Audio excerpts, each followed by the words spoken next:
Bonjour à tous, bienvenue au cours de production visuelle atelier de mapping. Nous allons commencer par bien identifier le matériel que nous avons besoin. Donc ça nous prend un projecteur évidemment, ça nous prend un support de projecteur. Pour l'instant, moi mon projecteur est sur mon bureau. Nous allons diffuser des images sur deux surfaces. Donc j'ai mis une boîte de carton sur un trépied de caméra. Okay? Je pourrais avoir une troisième surface de diffusion qui est justement le haut de la boîte de carton en question. Donc ça demande un peu d'ajustement. C'est sûr qu'il y a toujours une ombre parce que ma boîte n'est pas à côté au mur, étant donné que le trépied est en triangle, évidemment. Okay, voilà. Donc ça, c'est des petites contraintes techniques. C'est pour ça que si vous avez vu la vidéo de Armin van Buren qui présente son directeur de tournée, eh bien justement, le directeur de tournée va s'assurer de la fonctionnalité des éléments en place. Vous devez vous assurer justement que vous avez les bons éléments en place pour essayer de reproduire le plus possible ce que vous voulez faire, okay, au niveau de votre concept. On parle beaucoup de résolution. Donc, évidemment, la première chose qu'on doit se poser comme question, c'est mon projecteur, dans quelle résolution il est. Donc, comme je vous montrais hier, c'est le petit icône du moniteur ici pour les Mac. Okay? Pour les PC, vous cliquez sur la gauche de votre souris, évidemment, et vous allez dans Propriétés graphiques. Okay? Pour l'instant, nous sommes sur un Mac, donc je vais aller voir quelle est la propriété de mon projecteur Epson. Il est en format 1024 par 768. Pour avoir un bon visuel durant cet atelier, j'ai branché une caméra broadcast directement sur mon ordinateur. Donc, je peux aller rechercher le visuel de cette caméra pour vous montrer le résultat sur notre scène de projection qui est un cube. Donc, dans QuickTime, je vais aller lancer un nouvel enregistrement de séquence. Je ne suis pas obligé de peser sur le bouton Rec, mais ça nous montre la scène qui est évidemment notre cube ici, qu'on voit facilement les deux dimensions. Donc, nous, ce qu'on veut, c'est diffuser sur ces deux dimensions qui sont là. Le but, c'est soit de cacher ou d'aller découper ici notre surface. Nous pouvons faire un masque dans Photoshop. Donc, lançons Photoshop. Dans Fichier ou File, je vais aller me faire un nouveau document qui sera dans le format que nous préférons au niveau du projecteur. Donc, pour optimiser notre projection, on peut y aller avec le 1024 par 768 qui est la définition du projecteur. Okay? Ça, c'est des presets, comme on dit en franglais, qui sont prédéfinis. Okay? Directement dans Photoshop. Donc, il n'y a aucun problème à avoir. Ça va aller dans les bonnes dimensions. Donc, le but, évidemment, c'est de glisser notre fichier de travail sur le cube. Voilà. Le but, évidemment, c'est de travailler en format plein écran au niveau du fichier Photoshop. Donc, ici, la petite fenêtre plein écran. Il y a un petit message qui dit ici que je dois appuyer sur la touche F pour sortir du mode plein écran. Voilà. Donc là, comme vous voyez ici, je n'ai pas encore la pleine résolution du projecteur. Donc, je crois que c'est à cause d'ici que nous ne sommes pas à 100%. Nous allons le mettre à 100%. Voilà. Maintenant, je peux aller chercher l'outil lasso pour aller tracer justement ma scène de projection sur mon cube.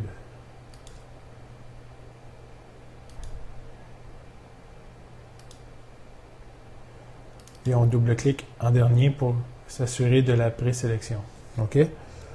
Je crois que j'ai été trop vite. Voilà, CTRL-Z. Évidemment, je dois aller appliquer une couleur pour que cela fonctionne. Je vais aller chercher le noir, la peau de peinture. Voilà. Est-ce qu'on peut le faire ici? Non. Est-ce qu'on peut le faire là? OK. Ensuite de ça, je vais aller rechercher la couleur blanche, tout simplement parce que, en fait, je dois aller enlever le noir par après. OK. Est-ce que cela fonctionne? Non. OK. Donc, je crois que je dois désélectionner mon cube noir. Donc, je vais aller chercher l'outil ici pour faire un rectangle. Je vais aller tout simplement le tourner dans mon fichier de travail. Je vais aller faire Deselect. Et on voit ici que ça a désélectionné le cube que j'ai fait. Je vais retourner dans le pot de peinture pour aller appliquer la couleur. Voilà. Maintenant, je vais aller chercher la baguette magique, OK, pour aller sélectionner mon cube noir que j'ai fait. Je vais aller faire commande X pour le vider. Et voilà. J'ai cette partie-là ici qui est masquée par le blanc. OK? Le but étant de faire ce masque pour aller travailler dans After Effects. Je vous conseille fortement d'appliquer un pot de peinture noire sur la couleur blanche, en fait. Parce qu'en fait, on veut seulement diffuser sur ces deux surfaces ici. Donc, le petit pot de peinture, voilà. Donc, je vais aller sauvegarder ce fichier en format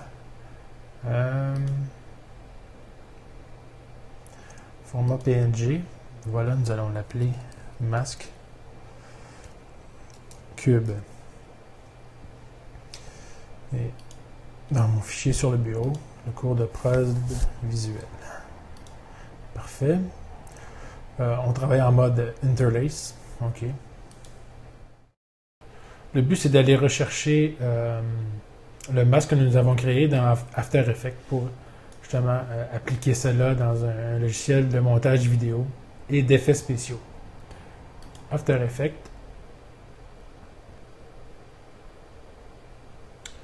Comme dans toute nouvelle chose, nous devons créer un nouveau document. Donc ici, ça va s'appeler tout simplement nouvelle composition.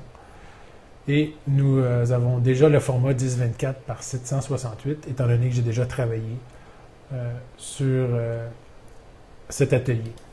Voilà. Donc, il s'agit d'aller chercher, droite souris, notre fichier masque que nous avons créé. Masque cube, je crois que les deux sont bons. Voilà. Nous pouvons directement le glisser dans la timeline. Nous pouvons tout de suite passer en mode effet, étant donné que c'est ce que nous recherchons tout de suite. Donc, on peut aller se créer un nouveau calque, un calque solide. Ouais, comme ça, c'est bon. Orange uni, c'est parfait. Voilà. Il se met automatiquement sur la timeline.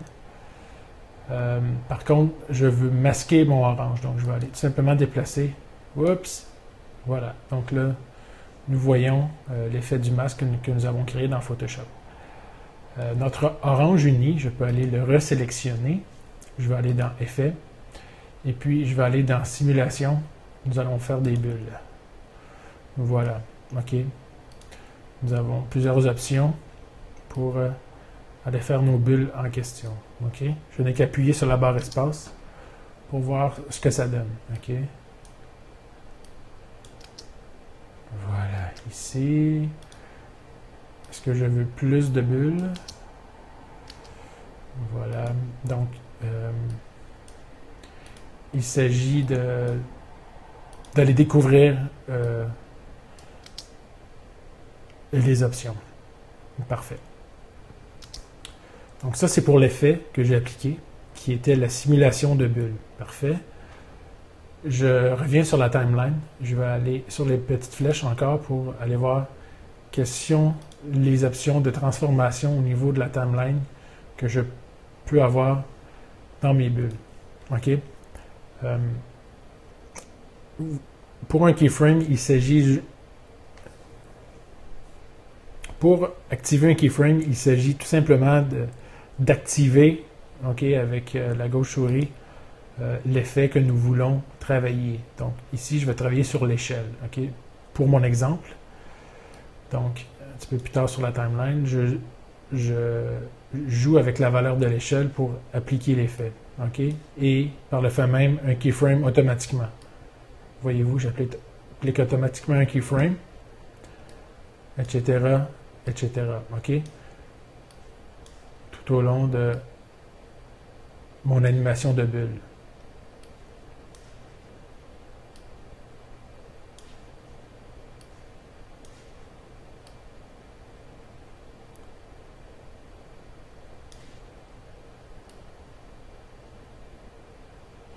Parfait.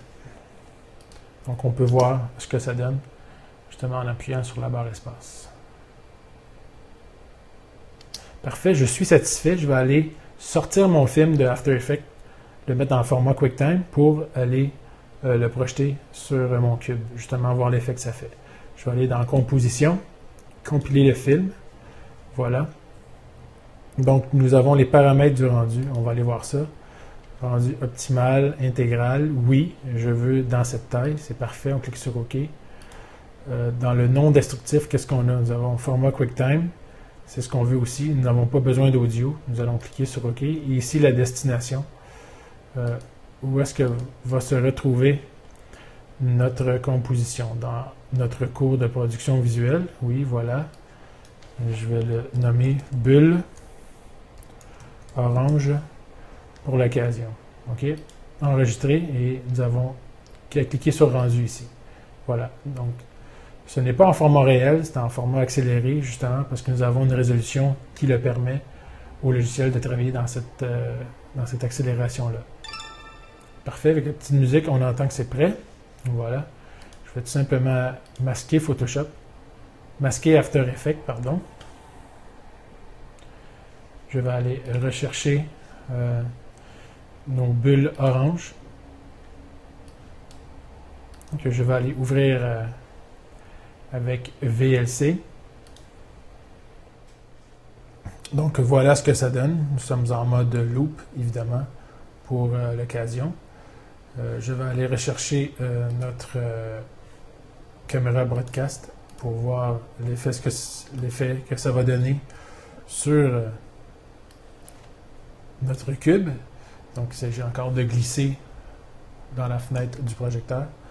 Donc voilà, ça marche quand même assez bien. OK.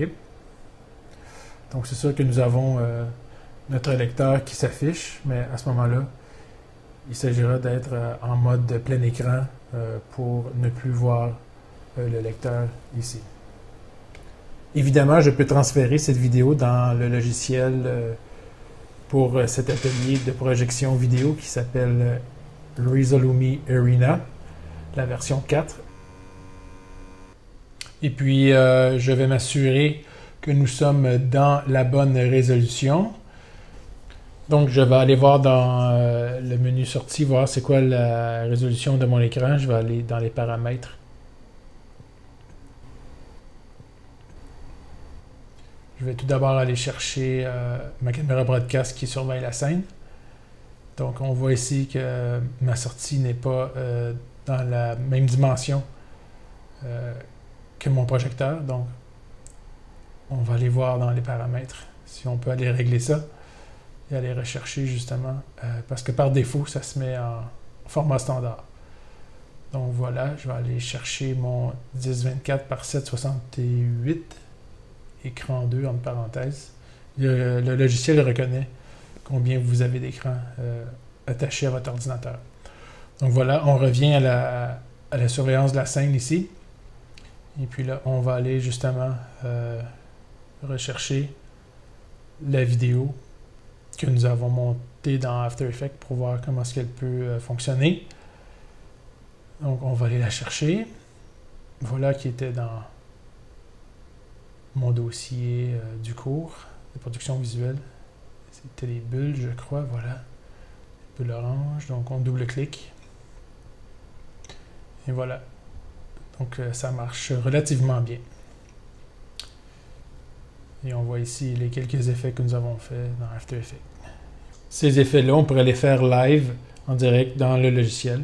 on voit ici le moniteur de sortie, au cas qu'on n'ait pas de caméra broadcast. OK, donc on continue. Évidemment, je peux appliquer directement sur mon cube avec le logiciel Arena la scène où nous voulons projeter, c'est-à-dire notre cube. OK, je retourne dans mon menu sortie, configuration avancée. OK, je vais aller rechercher ma caméra broadcast pour voir qu'est-ce qui se passe sur la scène. Okay, il s'agit d'aller chercher les slices, en fait, pour définir notre scène. OK? Donc, voilà, comme ça. OK.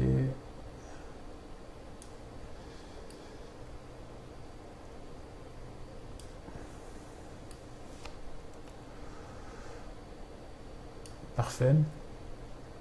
La slice qu'on peut renommer slice 1. OK. Slice 1. Voilà. Évidemment, je peux aller affecter la source de vidéo qui va apparaître sur ma scène ici avec sélection de la source. OK. Et donc, là, ma source d'entrée, c'est le layer 1. OK. Voilà. Donc, enregistrer et fermer.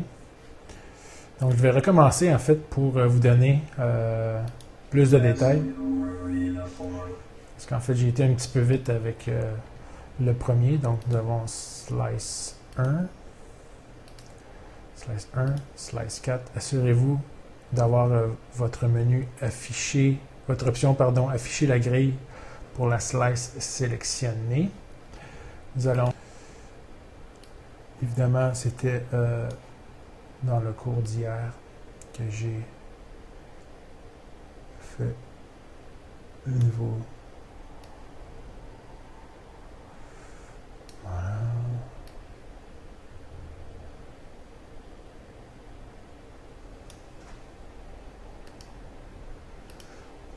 Je pourrais y aller en mode linéaire.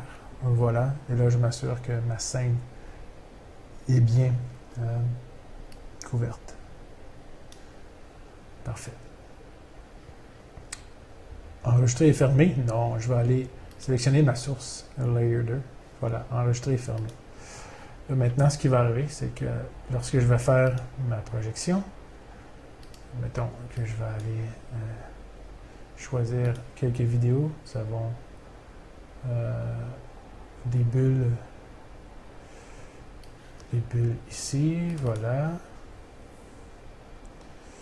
Comme ça. Et nous avons peut-être un autre vidéo comme ça ici. Double-cliquer pour affecter. Voilà. Et ça joue. Peut-être celle-ci.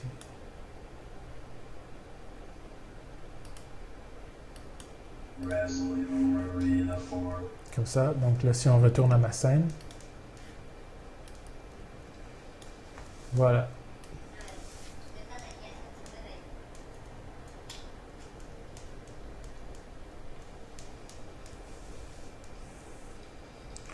Donc j'ai deux vidéos différentes qui jouent sur mon interface.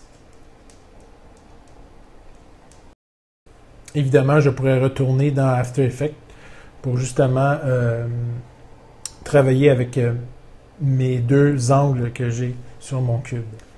Donc, je pourrais aller dans un premier temps enlever toutes les valeurs d'échelle que nous avons là pour aller travailler dans un cube un petit peu plus petit. Voilà. Donc, je vais aller activer le calque 3D ici. Ça me donne d'autres valeurs pour aller travailler. Donc, je vais aller vraiment rechercher l'angle du cube, comme ça. Et je peux déplacer. Donc, je vais aller me chercher un autre fichier pour vous donner la petite démonstration de prévoir les animations avant d'arriver dans le logiciel de projection. Il est important de le mettre après le masque, comme ça. La même chose avec ce fichier. Je vais aller activer la 3D. Et nous allons la remettre.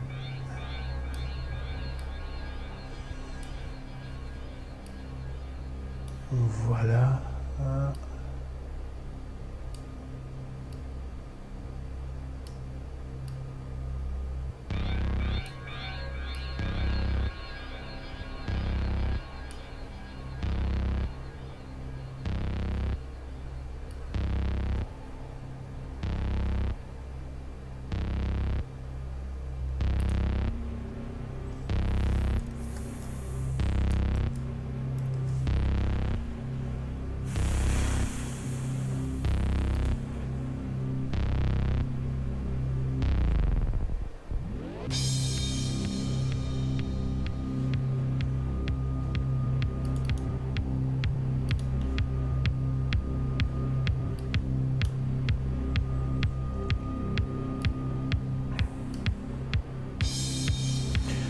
Donc les possibilités sont là. C'est sûr que je peux jouer aussi dans ma composition au niveau de l'angle.